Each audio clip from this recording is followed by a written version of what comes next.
जो persons with disabilities हैं उनके लिए क्या बात सीटेट में कही गई है। बात रही आपके फ्री नोट्स की, और 1 महीने में सीटेट की तैयारी हो सकती है, यानी बिल्कुल हो सकती है। आपको सिर्फ और सिर्फ विश्वास दिखा करके शाम को 9 बजे लेट्स लर्न पे आ जाना है और अपना डेली पढ़ाई करनी है। इस 1 महीने में हम जो भी करने वाले हैं वो सब कुछ इंपॉर्टेंट होगा। 1 महीने में तैयारी तब नहीं हो सकती जब आप भटक जाएं या दुनिया की सारी चीजें पढ़ने का प्रयास करें। वही जो चीजें इंपॉर्टेंट हैं, काम की चीजें हैं, अगर आपको सही गाइडेंस 1 महीने में मिल जाती है तो यहाँ पे सारा खेल गाइडेंस का इस टाइम पे, क्योंकि अगर आपको तीर खुद से मारने होते तो अब तक आप तैयारी कर चुके होते। तो जिन लोगों को कॉन्फिडेंस नहीं है, जो अभी अभी जागे हैं नींद से, उनके लिए 1 महीना इनफ रहेगा। चलिए स्टार्ट करते हैं और समझते हैं क्या कहानी है। अगर हम बात करें सीटेट दिसंबर की, तो ऑनलाइन आपकी जो एप्लीकेशन है, यानी आज से फॉर्म फिलिंग आपकी स्टार्ट है। आज से फॉर्म आप भर सकते हैं सीटेट की वेबसाइट पे जाके। एक बात याद रखिएगा, सब कुछ ऑनलाइन है, किसी को भी ऑफलाइन 2 रुपए मत दे दीजिएगा, कहीं भी कुछ नहीं करना आपको, है ना। सब कुछ ऑनलाइन है, एक एक चीज ऑनलाइन है, सर्टिफिकेट भी ऑनलाइन होगा, बस पेपर भी आपको ऑनलाइन देके आना है, बस जाना पड़ेगा खुद से, है ना। तो स्टार्ट करते हैं और समझते हैं। 31/10 यानी कि आज से 31 अक्टूबर से आपका फॉर्म स्टार्ट होगा, 24 नवंबर तक चलेगा। फॉर्म में आप करेक्शंस कर पाएंगे अगर कोई गलती हो जाती है, लेकिन फॉर्म आप 1 से ज्यादा फॉर्म नहीं भर सकते, और भी कई सारी बातें हैं। समझते हैं फटाफट से एक एक चीज करके। एग्जाम डेट्स की हमने बात कर ली भैया। एग्जाम डेट की जब हम बात करते हैं तो दिसंबर में, कब है एग्जाम आपका? दिसंबर में, है ना। पिछले साल भी दिसंबर में हुआ था। दिसंबर से लेकर के जनवरी तक चलेगा। दिसंबर 2022 से लेकर करके और जनवरी 2023 तक चलेगा। पिछले साल लगभग पूरे जनवरी पेपर हुआ था आपका, किसका? सीटेट का। अलग अलग शिफ्ट में एग्जाम होगा, सीबीटी मोड में एग्जाम है, जिसमें कोई नेगेटिव मार्किंग नहीं है, उस पर भी अभी आएंगे। कंप्यूटर बेस्ड टेस्ट होगा, यानी आप ऑनलाइन कंप्यूटर पे जाके पेपर देके आएंगे। कई लोगों का रफ वर्क को लेके क्या करेंगे, ये सारी बातें मैं करने वाली हूँ, कोई डाउट छूटेगा नहीं आपका, ठीक। तो एग्जाम डेट्स, हमारी एग्जैक्ट डेट्स अनाउंस नहीं हुई हैं, क्योंकि जब से ऑनलाइन एग्जाम होने लगा है तो एग्जैक्ट डेट का कोई बनता नहीं है, क्योंकि अलग अलग शिफ्ट में होगा। 1 हफ्ते पहले आपके पास एडमिट कार्ड आएगा, 1 वीक पहले एग्जाम से, और उसी में आपको पता लगेगा कि आपका सेंटर क्या होने वाला है। तो दिसंबर से जनवरी, मुझे लगता है फर्स्ट वीक ऑफ दिसंबर में ये पेपर शुरू कर देंगे, 7-8 के आसपास, ऐसा ही होता आया है, उसी की बेसिस पे मैं कह रही हूँ आपसे। तो दिसंबर से जनवरी, तो 1 महीना पूरा पूरा आपके पास है अभी, नवंबर से लेकर के और पूरा जब तक दिसंबर शुरू होगा, मतलब यही 30-31 दिन आपके पास है पूरे पूरे। उसके बाद तो बोनस है, जितना डेट आगे जाए उतना वो बोनस में है, ठीक। तो दिसंबर से लेकर जनवरी तक डेट्स अलग अलग शिफ्ट्स रहेंगी, और वो शिफ्ट्स जो हैं आपकी, वही पेपर आपका पेपर 1 होता है 9:30 से 12 बजे, यानी 2.5 घंटे का एग्जाम, और पेपर 2 होता है 2:30 से 4 बजे तक, ठीक। अलग अलग शिफ्ट में। एग्जैक्ट डेट्स, आपकी डेट किस दिन होगी वो आप फॉर्म फिल कर देंगे, उसके बाद 1 हफ्ते पहले आपके पास एडमिट कार्ड आएगा एग्जैक्ट शिफ्ट का, आपको तब पता लगेगा। अब आते हैं एलिजिबिलिटी क्राइटेरिया पर। अच्छा, इसमें एक और चीज है कि जो एग्जाम डेट है दिसंबर से जनवरी है, इसके अलावा फॉर्म आप अपना भर दीजिए 31 अक्टूबर से, यानी आज से ही। 28 नवंबर से 28 नवंबर टू 3 दिसंबर, यानी 3 दिसंबर तक आप करेक्शन कर पाएंगे अपने फॉर्म में, इनकेस आपने कोई गलती फॉर्म भरते हुए की हो। हालांकि एक वीडियो मैं फॉर्म भरने पे भी बना दूंगी, ताकि आपकी गलती के चांसेस नील बटे सन्नाटा हो जाएं, है ना। यानी करेक्शन आप कर सकते हैं 28 नवंबर से लेकर 3 दिसंबर तक। करेक्शन ध्यान से कीजिएगा, चीजें ठीक से भरिएगा। जो भी आपका क्लास 10th का सर्टिफिकेट है ना, कक्षा 10वीं का जो भी सर्टिफिकेट है, सारे नाम, और कुछ चाहिए नहीं आपको, डॉक्यूमेंट नहीं चाहिए। अपने जो भी 10th में मार्क्स आए हैं, जितने भी जिस क्लास में मार्क्स आए हैं वो आपको पता हो, माँ बाप की डिटेल कैपिटल लेटर्स में आपको नाम अपना फिल कर देना है। जो भी आपकी जितनी भी डिटेल्स हैं वो क्लास 10th के सर्टिफिकेट के अनुसार होनी चाहिए। बार बार गलतियां आप नहीं कर सकते, 1 से ज्यादा फॉर्म भरने पे आपका फॉर्म जो है वो कैंसिल हो जाएगा। तो इसलिए इस फॉर्म को भरेंगे, तसल्ली से भरेंगे, शांति से भरेंगे। उसके बाद क्या करेंगे, उसके बाद करेक्शन बाय चांस अगर जरूरत पड़े तो आप कर सकते हैं, ठीक है ना। क्लियर है? आएंगे इन लोगों पे भी जिनको डाउट है कि एलिजिबिलिटी का तो कुछ बताया ही नहीं है। एलिजिबिलिटी क्राइटेरिया यानी पात्रता क्या है इस एग्जाम की, दे कौन सकता है। सीटेट कोई नौकरी की गारंटी होती नहीं है, बट चाहिए सबको, जरूरी है ना। तो एलिजिबिलिटी क्राइटेरिया की जब हम बात कर रहे हैं तो इसमें पात्रता के लिए उन्होंने सिंपल कहा है कि भाई जो एनसीटीई कह रही है, एनसीटीई कौन है? रेगुलेटरी बॉडी है जो टीचर एजुकेशन को रेगुलेट करती है, national council for teacher education, ठीक। तो एनसीटीई ने जो भी रूल्स बताए हैं एलिजिबिलिटी के लिए वो सब मान्य हैं। मतलब क्या हुआ, एनसीटीई ने अभी कुछ टाइम पहले ही कहा था, अगर आप अपने बीएड में हैं, आप अपने डीएलएड में हैं, आप बीटीसी में हैं, किसी भी टीचिंग ट्रेनिंग कोर्स में अगर आप हैं, पहले क्या होता था, सेकेंड ईयर या फाइनल ईयर में होना इंपॉर्टेंट होता था। अब अगर आपने एनरोल कर दिया है, आप एक दिन भी गए हैं, आपका एडमिशन हो चुका है, B Ed, D El Ed, BTC, B El Ed, whatever the course is, आप फर्स्ट डे भी अगर आप हैं, यानी आपने अगर एडमिशन ले लिया, दैट मींस आप एलिजिबल हैं, आप फॉर्म भर देंगे चुपचाप से, ताकि आपकी टेंशन आगे के लिए खत्म हो जाए। क्योंकि पेपर की जो वैलिडिटी है वो लाइफ टाइम है, दोबारा आपको सोचना नहीं है पेपर देते हुए। हालांकि नंबर ऑफ अटेम्प्ट्स आप कितने भी दे सकते हैं, है ना, कितनी भी बार सीटेट दे सकते हैं, स्कोर इंप्रूव करने के लिए भी दे सकते हैं, और आपकी मर्जी आप कौन सा सर्टिफिकेट लगाना चाहते हैं। 4 बार दिया, 4 में से कौन से बार वाला सर्टिफिकेट सेकंड टाइम जो दिया उसमें अच्छा स्कोर आया वो लगाना चाहते हैं जॉब के टाइम पे, वो आपकी टेंशन है। ठीक, तो आप अगर BLED, DLED, BTC जिसमें भी है आप फॉर्म भर सकते हैं। अब इसमें पेपर 1 और पेपर 2 का भी क्राइटेरिया है कि पेपर 1 का फॉर्म कौन लोग भरे, जिनको कक्षा 1 से 5 तक का टीचर बनना है, यानी जिनके पास या तो बीएड है, बीएड वाले भी भर सकते हैं ना भाई, कई ज्यादातर जगह पर अभी बीएड वाले एलिजिबल हैं किसके लिए, पीआरटी के लिए। तो उस केस में अगर पेपर 1 नहीं आपने दिया होगा तो फिर आप एलिजिबल नहीं हो पाएंगे। तो रूल्स चेंज होते रहते हैं, कहीं पे ये हटाते रहते हैं, कहीं पे बीएड वालों को लाते रहते हैं, तो इसलिए जरूरी है अगर आपने बीएड किया है तो आप बोथ द पेपर्स यानी दोनों ही पेपर के लिए आप चले जाइए। पेपर 1 प्लस पेपर 2 दोनों दे दीजिए। 1200 रुपए फीस है इसकी जनरल कैटेगरी के लिए, और 600 रुपए फीस है अगर आप SC ST या डिफरेंटली एबल्ड व्यक्ति हैं तो। ठीक, तो दोनों ही पेपर आपको देने हैं अगर आप बीएड में हैं। पेपर 1 आपको देना चाहिए अगर आपने डीएलएड किया है, क्योंकि आप प्राइमरी के लिए एलिजिबल हैं। यूपी में पेपर 2 भी दे देते हैं डीएलएड वाले, उसके अपने रीजन हैं, तो वो लोग देना चाहें तो वो दे सकते हैं, क्योंकि ग्रेजुएशन एटलीस्ट होना चाहिए। ग्रेजुएशन प्लस टीचिंग ट्रेनिंग अगर आपकी है तो आप पेपर 2 के लिए सोच सकते हैं। अदरवाइज सिर्फ आपने डिप्लोमा किया है अपनी 12th के बाद तो फिर तो कोई चांस ही नहीं है कि आप पेपर 2 के बारे में सोचें भी, क्योंकि ऐसा भी कहीं कहीं होता है कि उस केस में भी वो लोग एलिजिबल हो जाते हैं। तो सिंपल बात है, डीएलएड किया है और प्राइमरी टीचर बनना है तो आप पेपर 1 देंगे। अगर आपको 6th to 8th का टीचर बनना है तो आप पेपर 2 देंगे। ये कहानी है एलिजिबिलिटी क्राइटेरिया की।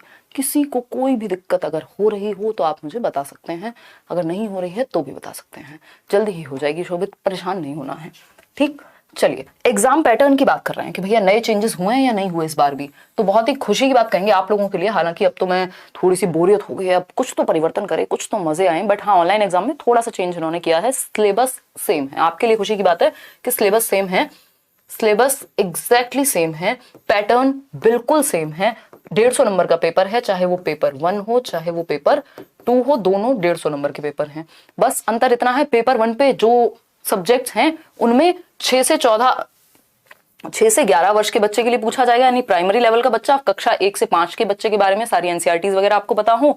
और यहां पर आपके पास 6 से 14 वर्ष या कहेंगे 11 से 14 वर्ष, if I am not wrong, तो आपको इस बच्चे के बारे में भी पता होना चाहिए। कुल मिला के आपको 14 वर्ष तक के बच्चों के बारे में पता होगा तो अच्छा है, चाहे आप पेपर 1 दें या पेपर 2 दें। सिलेबस सेम है, पैटर्न सेम है, आएंगे उस पर भी। सिलेबस में कोई रत्ती भर का अंतर नहीं है, वही 10-12 पॉइंट्स हैं आपके सीडीपी के, जो पेपर 1 में भी काम आएंगे, पेपर 2 में भी काम आएंगे, है ना। तो सिलेबस एग्जैक्टली सेम है, कोई दिक्कत नहीं है। अब सिलेबस में क्या होता है, 150 नंबर का पेपर है, 150 ही आपके सामने क्वेश्चन आएंगे और हर एक क्वेश्चन 1 नंबर का होगा, 1 मार्क ईच। कोई नेगेटिव मार्किंग जैसा कुछ है नहीं, इवन उन्होंने नॉर्मलाइजेशन की भी कोई बात नहीं की। तो 1 मार्क का एक क्वेश्चन, नो नेगेटिव मार्किंग, यानी नेगेटिव मार्किंग नहीं है। अगर आप गलत भी करते हैं तो आपका उस गलत क्वेश्चन का नंबर कट जाएगा, बस नेगेटिव में नहीं जाएंगे आपके नंबर। इतनी बात क्लियर है, तो ये बेसिक सी बात है। 150 नंबर में 5 सब्जेक्ट हैं पेपर 1 में, इस पे भी हम आएंगे, सिलेबस अलग से डिस्कस करेंगे। 5 सब्जेक्ट हैं पेपर 1 में। पेपर 1 में कितने, 5 सब्जेक्ट्स, और पेपर 2 में है आपके 4 सब्जेक्ट, नंबर 150 ही है। ठीक, 150 ही नंबर है, इसमें सब्जेक्ट हैं 4, जिनमें से 3 सब्जेक्ट पेपर 1 में भी कॉमन है, पेपर 2 में भी कॉमन है। तो ये मत सोचिए कि आपकी पेपर 2 की तैयारी नहीं है। ऐसे पता नहीं कितने सारे लर्नर्स हैं जो सिर्फ पेपर 1 की तैयारी करते हैं, पेपर 2 ऐसे ही निकल जाता है ना, क्योंकि उसका रीजन है, आएंगे हम उस पर भी अभी। तो पेपर 1 की अगर हम बात करें तो इसमें एक तो है आपका सीडीपी, बाल विकास जिसको हम कह रहे हैं, child development and pedagogy, 30 number का। सारे सब्जेक्ट 30 नंबर के होते हैं, 5 सब्जेक्ट तो 3 पंजे होते थे 15, यानी 150 नंबर। तो हर एक सब्जेक्ट आपका 30 नंबर का होता है पेपर 1 में अगर हम बात करें। सीडीपी, इंग्लिश और हिंदी, ये ऐसे 3 कॉमन सब्जेक्ट हैं जो आपको पास भी करा सकते हैं और आप दोनों ही पेपर लगभग इनकी सहायता से पास कर सकते हैं। ये 90 नंबर का आपका क्या कहेंगे, जुगाड़ है एक तरह से, कि अगर आपने सीडीपी, हिंदी और इंग्लिश को अच्छा कर लिया, और हिंदी इंग्लिश में कोई व्याकरण नहीं पढ़नी इस टाइम पे, 1 महीने पहले, है ना, और पूछी भी नहीं जाती। पेपर लैंग्वेज 1 में पूछी जाती है, लैंग्वेज 1 लैंग्वेज 2 पे भी आएंगे, उसमें भी थोड़ी बहुत पैसेज के माध्यम से पूछी जाती है, जो कि लैंग्वेज 2 के मुकाबले मुश्किल होती है। खैर, तो आएंगे इधर। तो ये सीडीपी, इंग्लिश, हिंदी, इनको बहुत अच्छे से तैयार कीजिए। सिलेबस भी ज्यादा नहीं है इनका, सारी प्लेलिस्ट भी मैंने बनाई हुई है। अभी मैं कल आपको स्ट्रैटेजी, पता नहीं कितनी सारी चीजें जो मुझे आपसे डिस्कस करनी थी वो मैं करूंगी। ठीक, तो ये 3 सब्जेक्ट बहुत अच्छे आपके होने चाहिए। क्लियर है बात। ये 4 जिसमें सब्जेक्ट है इसमें आपका 60 नंबर का साइंस एंड मैथ्स, या फिर अगर एसएसटी आपने चूज किया होगा पेपर में भरते समय, अगर आप देखो इसमें एसएसटी और साइंस का कोई दिक्कत नहीं है, आप अपनी मर्जी से सेलेक्ट कर सकते हैं, बट अगर आपने साइंस से ग्रेजुएशन किया है तो आप साइंस एंड मैथ्स भर दीजिए, और अगर आपने ह्यूमैनिटीज से किया है तो आप एसएसटी भर दीजिए। भर दूसरा भी देंगे तो भी कोई दिक्कत होगी नहीं, बट प्रेफरेबल तो यही है। ठीक, पेपर 1 और 2 की बात कर रहे थे हम, अभी यही बात हम लोग कर रहे थे। ठीक, एग्जाम पैटर्न एकदम सेम, सिलेबस एकदम सेम, एज का क्राइटेरिया कुछ है नहीं, सीबीएसई के जितने भी स्कूल से वहां सीटेट चाहिए होता है, कल को कोई वैकेंसी आए तो आपका सीटेट हो जाए तो आप फ्री हो जाएंगे। पेपर 1 और 2 अगेन 150 नंबर, जिसमें से 3 सब्जेक्ट कॉमन, और इन 3 सब्जेक्ट को अच्छे से कर लीजिए। बाकी जो 4th सब्जेक्ट है पेपर 2 का, वो आपका अपना सब्जेक्ट है, जिसमें आपको एनसीईआरटी पढ़नी चाहिए कक्षा 6 से 8 तक, है ना। कई लोग चाहे तो एनसीईआरटी की समरी या नोट्स भी मैं आपके साथ शेयर कर दूंगी। अगर हम बात करते हैं पेपर 1 की, तो आपको एनसीईआरटीज चाहे वो ईवीएस की हो, लिखा हुआ है आपके सिलेबस में या इस इंफॉर्मेशन बुलेटिन में, कक्षा 1 से 5 तक की एनसीईआरटी, और अगर आप पेपर 2 की तैयारी कर रहे हैं तो आपको कक्षा 6 से 8 तक की एनसीईआरटी। इनका लेवल वेरी कर सकता है, कक्षा 1 से 5 यानी पेपर 1 में भी कई बार सेकेंडरी लेवल तक के क्वेश्चन, लेकिन ऐसा होता नहीं है। वो थोड़ा बहुत रिलेटेड पूछ सकता है, डायरेक्ट आपसे 10वीं क्लास की बुक से नहीं पूछ लेगा, तो 10वीं तक पढ़ना नहीं है आपको, सेकेंडरी लेवल तक का डिफिकल्टी लेवल हो सकता है पेपर 2 में। ये अपने आप को सेव करते हैं ये बात कह करके कि कल को कोई क्वेश्चन आउट ऑफ बॉक्स आ जाए तो इनको कोई दिक्कत ना हो। कक्षा 6 से 8 वालों में सीनियर सेकेंडरी तक का हो सकता है जो डिफिकल्टी लेवल है, बट होगा इतना ही, यही होता आया है। चलिए, हाउ टू चूज लैंग्वेज, यानी हम लैंग्वेज को कैसे चूज करेंगे फॉर्म भरते समय। देखिए 2 लैंग्वेज चूज करनी है, 20 भाषाओं में 20 भाषाओं का आपके पास ऑप्शन है, जिसमें से 2 लैंग्वेज आपको चूज करनी है, लैंग्वेज 1 और दूसरी होती है आपकी लैंग्वेज 2। ये एक ऐसा सेक्शन है जिसकी वजह से लोग पूरे 30 नंबर, कई बार 60 नंबर गड़बड़ कर लेते हैं, क्योंकि 30 की लैंग्वेज 1 है और 30 नंबर की ही लैंग्वेज 2 है। आपके पास, मैं एकदम सिंपल भाषा में बताती हूँ, अगर आपको हिंदी आपने कभी भी पढ़ी है, इतनी हिंदी आपको आती है कि आप सॉल्व कर लेते हैं, तो हिंदी को लैंग्वेज 1 लीजिएगा और इंग्लिश को आप लैंग्वेज 2 ही लीजिएगा, चाहे आप इंग्लिश मीडियम से क्यों ना पढ़े हो। इसका एक रीजन है, कई लोग कहते हैं ये जब तक लेट्स लर्न नहीं था या हम लोग का डिस्कशन नहीं होता था तब तक सब यही कहते थे कोई फर्क नहीं पड़ता, लैंग्वेज 1 ले लो 2 ले लो, कोई अंतर नहीं है, कुछ नहीं है। उन्होंने लिखा हुआ है इंफॉर्मेशन बुलेटिन में, साफ साफ लिखा हुआ है बुलेटिन में कि जो लैंग्वेज 1 है पैसेज का मेन अंतर है ना। पैसेज इसमें क्या होता है, लैंग्वेज में 30 नंबर की एक लैंग्वेज है, उसमें से 15 नंबर का पैसेज आएगा, जिसमें 2 पैसेज होंगे, एक 8 नंबर का, दूसरा 7 नंबर का, या 9 और 6 नंबर का। 15 नंबर की पेडागोजी है, सिलेबस दोनों का ही सेम है, चाहे आप लैंग्वेज 1 लें चाहे लैंग्वेज 2 लें। पेडागोजी है कि आप पढ़ाएंगे कैसे लैंग्वेज को, तो ये 15 नंबर तो लगभग सेम रहते हैं, लेकिन पेपर 1 वाले 15 नंबर भी थोड़े से डिफिकल्ट हैं। तो इसमें हम ये समझेंगे कि जो हिंदी है इसमें लिखा हुआ है इन्होंने कि एक गद्य का पैसेज आता है और एक पद्य का पैसेज आता है, इंग्लिश में भी प्रोज और पोइट्री का पैसेज आता है। तो अगर इंग्लिश में आपके सामने पोइट्री का पैसेज आ गया, जो भी लैंग्वेज 1 होगी उसमें एक पोयम आनी निश्चित है ना, एक पद्य का जो भी पैसेज है वो आना निश्चित है।